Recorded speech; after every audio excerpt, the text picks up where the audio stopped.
بسم اللہ الرحمن الرحیم۔ حضرت محمد صلی اللہ علیہ وآلہ وسلم نے فرمایا 5 لوگوں کو نیند نہیں آتی۔ وہ 5 لوگ کون سے ہیں؟ جاننے کے لیے ویڈیو کو مکمل ضرور دیکھیے گا۔ ناظرین، آئیے جانتے ہیں ایسے 5 لوگوں کے بارے میں جنہیں نیند نہیں آتی۔ نمبر 1، جو کسی کے قتل کا ارادہ کرتا ہو۔ قرآن پاک میں ارشاد ہے، ترجمہ، اور جو شخص کسی مسلمان کو جان بوجھ کر قتل کرے اس کی سزا جہنم ہے، جس میں وہ ہمیشہ رہے گا، اور اللہ اس پر غضب نازل کرے گا اور لعنت بھیجے گا، اور اللہ نے اس کے لیے بڑا عذاب تیار کر رکھا ہے۔ ترجمہ، اسی وجہ سے ہم نے بنی اسرائیل کو یہ پیغام لکھ دیا تھا کہ جو کوئی کسی کو قتل کرے جبکہ یہ قتل نہ کسی اور جان کا بدلہ لینے کے لیے ہو اور نہ کسی کی زمین میں فساد پھیلانے کی وجہ سے ہو، تو یہ ایسا ہے جیسے اس نے تمام انسانوں کو قتل کر دیا، اور جو شخص کسی کی جان بچا لے تو یہ ایسا ہے جیسے اس نے تمام انسانوں کی جان بچا لی۔ مطلب یہ ہے کہ ایک شخص کے خلاف قتل کا یہ جرم پوری انسانیت کے خلاف جرم ہے،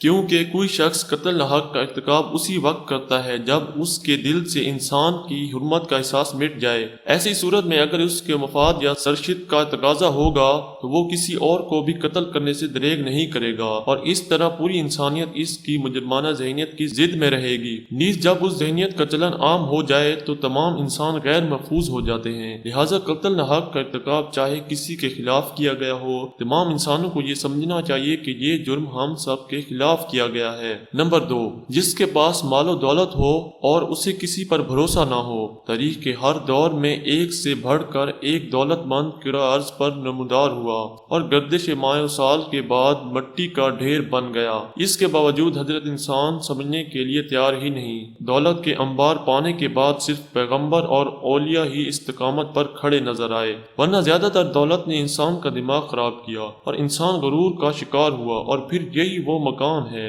جہاں پر اس کائنات کا اکلوتا وارث خالق کائنات حرکت میں آتا ہے، اور پھر وہ دراز رسی کو کھینچ کر انسان کو نشان عبرت بنا دیتا ہے۔ اس کی سب سے عبرت انگیز مثال قارون کی ہے، جس کے خزانوں کی شہرت ضرب المثل بن چکی ہے۔ نمبر 3، وہ جس نے لوگوں سے بہت سی جھوٹی باتیں کہی ہوں اور لوگوں پر جھوٹے الزام لگائے ہوں۔ حدیث شریف میں ہے کہ جھوٹے گواہ کے قدم ہٹنے بھی نہ پائیں گے کہ اللہ تعالیٰ اس کے لیے جہنم واجب کر دے گا۔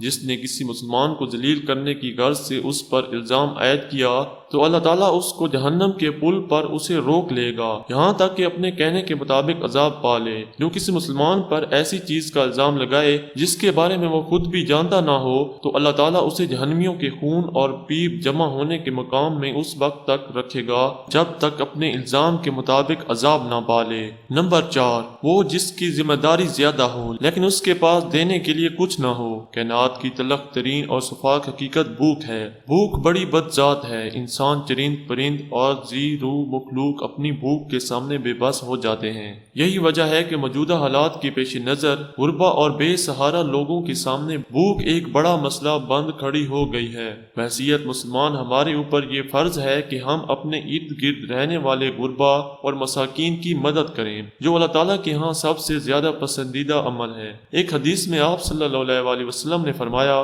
یہ افضل عمل ہے کہ تم اپنے مومن بھائی کو خوشی پہنچاؤ یا اس کا قرض ادا کرو یا اسے کھانا کھلاؤ۔ صاحب استطاعت پر واجب ہے کہ وہ مستحقین کی مقدور بھر مدد کرے۔ نمبر 5، وہ جو کسی کے عشق میں مبتلا ہو اور جدائی سے ڈرتا ہو۔ کسی اپنے کی جدائی کبھی بھی آسان نہیں ہوتی۔ جدائی کا احساس آپ کی دنیا کو برباد کر سکتا ہے اور ڈپریشن کو بھڑکا سکتا ہے۔ وجہ چاہے کچھ بھی ہو، کچھ لوگ محبت کرنے والوں کی جدائی کو جلد ہی قبول کر لیتے ہیں اور آگے بڑھتے ہیں، لیکن کچھ کو ڈپریشن کا سامنا کرنا پڑ سکتا ہے۔ کیا آپ کو رات کو سوتے وقت اکثر کروٹیں بدلنا پڑتی ہیں؟ تو اس کی وجہ جو بھی ہو، مگر اس کا نتیجہ جلد موت کی شکل میں بھی نکل سکتا ہے۔ یہ بات برطانیہ میں ہونے والی ایک طبی تحقیق میں سامنے آئی۔ ایک یونیورسٹی کی تحقیق میں بتایا گیا کہ جن افراد کو رات کو نیند نہیں آتی، آدھی رات کو جاگ جاتے ہیں، ان میں جلد موت کا خطرہ بہت زیادہ ہوتا ہے۔ اس تحقیق میں 5 5 لاکھ درمیانی عمر کے افراد کو شامل کیا گیا تھا اور دریافت کیا گیا کہ نیند کے مسائل سے دوچار افراد بالخصوص ذیابیطس مریضوں میں اس کے نتیجے میں کسی بھی وجہ سے موت کا خطرہ 87% تک بڑھ جاتا ہے۔ محققین کا کہنا تھا کہ یہ ہم پہلے سے ہی جانتے ہیں کہ نیند کی کمی اور خراب صحت کے درمیان مضبوط تعلق موجود ہے، مگر نئے نتائج چونکہ دینے والے ہیں۔ انہوں نے کہا کہ ڈاکٹروں کی نیند کے مسائل کو بہت سنجیدہ لینا چاہیے تاکہ ان میں خطرے کو کم کیا جا سکے۔ ان کا کہنا تھا کہ ذیابیطس سے ویسے ہی مختلف امراض سے موت کا خطرہ 67% تک بڑھ جاتا ہے، مگر ایسے مریضوں کو بے خوابی یا نیند کی دیگر مسائل کا سامنا ہو، ان کے لیے یہ خطرہ 87% تک بڑھ جاتا ہے۔ دوستو کمنٹ میں اللہ کے 99 ناموں میں سے ایک نام ضرور ٹائپ کریں۔ انشاءاللہ اگلی ویڈیو میں ملاقات ہوگی۔ اپنا بہت سارا خیال رکھیے گا۔ اللہ حافظ۔